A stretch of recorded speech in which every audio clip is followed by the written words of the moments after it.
Alright, so let's understand what exactly do we understand by hypothecation agreement or example. Hypothecation is a form of transfer of property of good. तो लिखना same है कि पहले hypothecation क्या होता है. तो basically if you see in Safai Act 2002, so it is kind of transfer, and that is not any which was regulated in India in any of the statutes. So only Safai is giving or talking about this thing which is hypothecation. So hypothecation क्या होता है? It's a charge, ठीक है? It's a charge on movable property. It is not on immovable property. It is hypothecation can only be done in the case of movable property. So it's a charge on movable property. Movable property existing है या future की है? Future की है in the sense that so let's say you have what can we say? Let's say you have taken a car, you have like bought a car, but you haven't got the paper, like you have got the papers of the car that you have bought, but you haven't received the car yet. All right, so that's a future good that you will receive in future only, but still you can hypothecate such goods.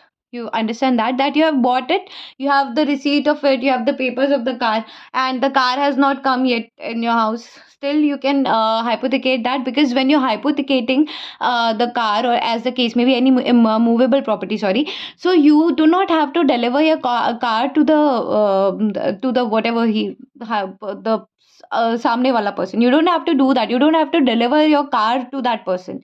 You just have to deliver the property बोल रही हूँ, the title of your goods, the papers of your good, documents of your goods to the सामने वाला person as a security for financial assistance. So let's understand what is hypothecation. So hypothecation is kind of charge on a movable property, whether existing or future, created by a borrower. So borrower is hypothecating in favor of a secured creditor here, without delivering the possession of such movable property to the creditor as a security for financial assistance, and include floating charge भी और fixed crystallization of such charge into fixed charge होगा तो भी है on movable property. लेकिन ठीक है, इतना आई होप समझ में आ रहेगा. इसके बाद क्या बोला है देखना, that this form of transfer is not regulated in India by any statute. Okay, so oral या फिर return hypothecation is permitted in India. So let's understand this by one example. Suresh wants to hypothecate his car to Mr. Ramesh. Now Suresh is saying let's do it in written way. Ramesh is saying no, orally करना, orally करना. Suresh is saying orally चलता ही नहीं, तो पागल है क्या? Hypothecation है, orally नहीं चलता. मैं बोल रहा है चलता तो है, क्या झूठ बोल रहा है, orally भी चलता है hypothecation. No, are you mad? orally नहीं चलता. रमेश is saying orally चलता है. So they are fighting. So they are fighting when CS comes there. When CS comes and CS asks them what happened, why you both are fighting. He says, Ramesh is saying कि orally कर. Now you also know hypothecation cannot be done. अरे भाई चलता है, hypothecation orally भी कर सकते हो, ऐसा कुछ नहीं है. So hypothecation can be done orally or in a written way in India, बाकी का पता नहीं. Hypothecation is an extended form of pledge. Now it is pledge, इसका भी एक अच्छा सा दिया है मॉड्यूल में, वो बताती हूँ आपको. So it is mostly used by bank and financial institution, या फिर long term medium term loan, या फिर बैंक गारंटी आप दे रहे हो, लेटर ऑफ क्रेडिट दे रहे हो, बिल डिस्काउंटिंग दे रहे हो. So that is kind like hypothecation is kind of used in year. Hypothecation agreement covers movable machinery, equipment, stock of finish good, मतलब कुछ भी दो, सेमी फिनिश दो, रॉ मटेरियल दो, कुछ भी दो, मूवेबल होना चाहिए, इमूवेबल नहीं चलेगा. सो प्लेज का इसमें एक एग्जांपल दिया है, मतलब हाइपोथिकेशन अग्रीमेंट के क्वेश्चन में ही प्लेज के बारे में बताया. सो लेट्स अंडरस्टैंड प्लेज के बारे में क्या बताया. So pledge is kind of bailment of the goods as security. अब बोलो कि मैम प्लेज सिखा रहे हो, बेलमेंट सिखा, काय सिखवते तू, काय सिखवते ग. तो मैंने बोला प्लेज क्या है बेटा. Pledge is a kind of bailment. Bailment क्या होता है? वैसे बेल, टू पार्टीज आते हैं, bailor and the bailee. So one of the party is going to the other and saying मुझे पैसे चाहिए. तो उसने बोला ठीक है दूंगा, तू कोलैटरल तो दे कुछ. तो उसने दे दिया अपना वॉच कि 20 रुपए दे दे, बाद में जैसे वॉच लेके जाऊंगी, टेंशन मत ले, और कुछ होगा तो फिर तू वॉच ले लेना, उसका प्रॉब्लम ही नहीं है, सीन ही नहीं है इधर. तो यहाँ पे एक्चुअली पोजेशन हो रहा है. ठीक है, अभी हाइपोथिकेशन में क्या हो रहा था, हाइपोथिकेशन में वी सीन दैट कि सिर्फ पेपर्स दे रहे हैं, actual possession of the movable property नहीं हो रहा, सिर्फ पेपर्स दे रहे. प्लेज में आप एक्चुअली आप पोजेशन दे रहे हो अपने गुड्स का. So pledge is a bailment of the goods as security for the payment of debt या फिर performance of a promise. So pawnee to retain the, now who is pawner and who is pawnee? Understand. Pawnee to retain the good pledge the security for payment of the debt. He is entitled to receive from the pawner or the pledger any extraordinary expenses. तो basically pony कौन होता है? Pony वो होता है जो goods ले रहा है अपने हाथ में, ठीक है? प्लेज वाला जो गुड्स है पॉनी अपने हाथ में ले रहा है। फॉर बेसिकली पॉनी सब पॉनर इज अच्छा चलो परेशान नहीं करती हूँ। पॉनर हो गया, पॉनी हो गई, ठीक है? पॉनर बोला लोन देना, लोन देना। पॉनी बोली क्या पका रहा है? तो पौने बोला लोन देना यार, सिर्फ 1 लाख का ही लोन चाहिए, लोन देना देना। तो पौनी बोलती है अच्छा ठीक है रो मैं दे रही हूँ, लोन दे रही हूँ, रिटेन तो कर अपने गुड्स मेरे पास एज अ प्लेज, ऐसे दे दूंगे क्या? तो पौनी बोल रहा है देना, तो अरे गुड्स दे पहले, तो उसने दिया, पौनी ने गुड्स दे दिया, ठीक है?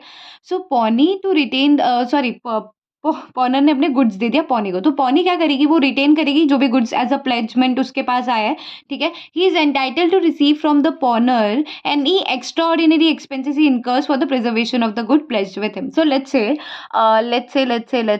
सो लेट्स से हियर पॉनर ने लोन मांगा था 1 लाख का, पॉनर बोला, देना देना 1 लाख देना, तो पॉनर में दे रही हूँ तो अपना कुछ कुछ तो गुड्स मेरे पास रख, ऐसे कैसे दे दूँ?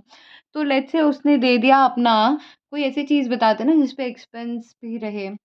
लेट्स से उसने कोई मशीनरी दे दी, ओके? कोई मशीनरी दे दी। अब वो मशीनरी इतनी बड़ी है कि वो अपने घर पे नहीं रख सकता है, ऑब्वियसली मूवेबल है, बट लेट्स से कारखाने वाली मशीनरी है। तो वो मशीनरी रखने के लिए उसको एक गोडाउन की ज़रूरत पड़ी। अब गोडाउन का जो मंथली रेंट जा रहा है, वो क्या पौनी भरेगी? मतलब एक तो ओनर को पैसे भी दे, फिर गुड्स रिटेन तो क्या, अब गुड्स रिटर्न पे वो भाड़ा भी दे, मंथली भाड़ा भी दे उसका प्रिजर्वेशन करने का। क्यों भरे भाई, क्यों भला? क्यों? तो इस केस में क्या होता है कि पौनी जो है ना, वो गुड्स तो रिटेन करेगी पॉनर का, लेकिन अगर कुछ एक्स्ट्रा ऑर्डिनरी एक्सपेंसेस जा रहे हैं that he is incurring for the preservation of the goods placed with him, तो that has to be reimbursed by him, the pawnor, ठीक है? So now here the rights of pawnee provides that in case default by the pawnee has right to sue upon the debt and to retain the good as collateral security. So same thing is पॉनर तो पहले रो रहा था देना देना 1 लाख देना, तो पौनी ने दे भी दिया था दुखी होके कि चलो ठीक है दे ही देती हूँ।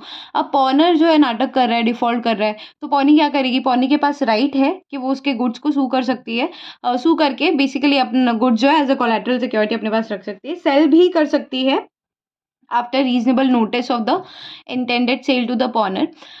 So once the pawnee by virtue of his right sells the good, so the right of the pawnee, एक बार अच्छा मेरे को एक बात बताओ, पौनी ने अपना जो राइट था वो ये कर दिया, कहाँ गया अपना पौनी, किधर गया भाई? पौनी पौनी पौनी किधर है पौनी? यहाँ पर है। सो लेट्स से वन अंडरस्टैंड वन थिंग, तो जो पौनी है उसने गुड्स बेच दिए, अपने राइट्स को उसने रिडीम कर लिया, उसने जो गुड्स है वो बेच दिए। तो अब पॉनर के पास कोई राइट है क्या रिडीम करवाने का उससे, कि पॉनर जाएगा देना मेरे गुड्स देना? क्यों भाई, एक बार अब मैंने अपना राइट ऑफ सेल रिडीम कर दिया है, सेल कर दिया है, बेच दिया, अब कहाँ से दूँ तुझे? So once the pawnee sells the good, the pawnee to redeem them is extinguished. Automatically, it is extinguished. However, the pawnee is bound to apply the sale proceeds. However, the pawnee is bound to apply the sales proceeds towards satisfaction of the debt. मतलब जो भी उसको let's say जो भी उसको machinery बेचा उसने, 2 लाख मिला मशीनरी का, ठीक है? तो अब वो 1 लाख अपना लोन जो उसने दिया था वो ऑब्वियसली वो सेटिस्फाई करेगी। रिमेनिंग जो सरप्लस 1 लाख है वो किसको दे देगी? पॉनर को दे देगी। इतना समझ में आ रहा है? ओके।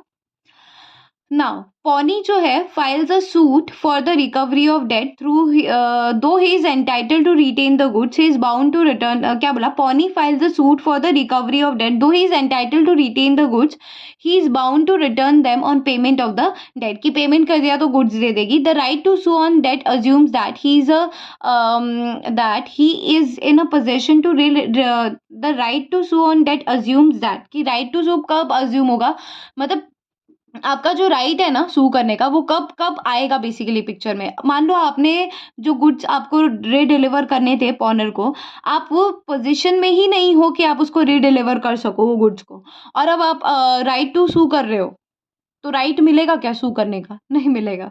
तो गुड्स जो है न रीडिलीवर पोजेशन तो रखो। सो इसका एग्जाम्पल दो क्या? बहुत अच्छा एग्जाम्पल है मेरे पास, किधर गया ये?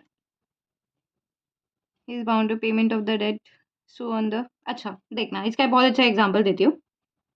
सो basically one of my best friend who is not a best friend now anymore. So basically, she took my leather jacket, and she took it like for a year. I asked her to give me back. Sometimes like she was quite best friend, good best friend, or best friend, whatever you say. So I asked her like 4 5 times, and then I stopped. I was like, ठीक है तो इसके पास ही है क्या problem है?